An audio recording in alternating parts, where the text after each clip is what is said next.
连着下了2天的雨，今天终于晴天了啊！就是采蘑菇的天气啊。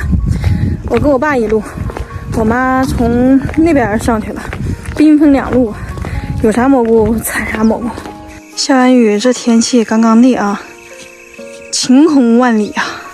昨天是10到18度，今天气温回升了啊，12到22度。一场秋雨一场寒，就早上起来老冷了，现在太阳出来了，没事儿，暖和了。今天就来一期沉浸式采蘑菇，一句话也不说啊，就享受采蘑菇的那种感觉。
现在地上那些是我妈采的，我妈也采了一筐，比我们先回来的。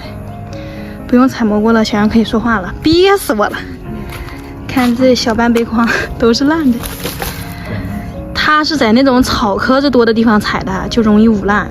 我和我爸是在那种大树林里面，草少的地方还行。这2串。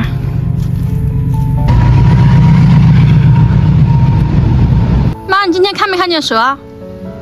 你猜我看见几条？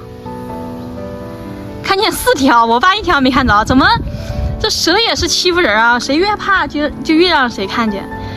爸妈，那个绿色的，然后颈部那块有点橘黄色是什么蛇啊？绿色的蛇，然后颈脖子那块有点橘黄色，见过吗？见过啥玩意？我说蛇，我不叫啥蛇，你讲。那肯定有毒。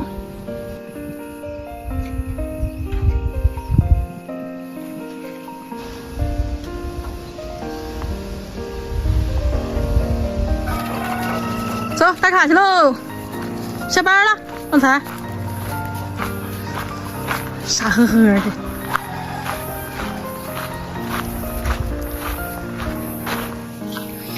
今天沉浸式采蘑菇就到这儿了，开心的啊！咱明天见，打卡。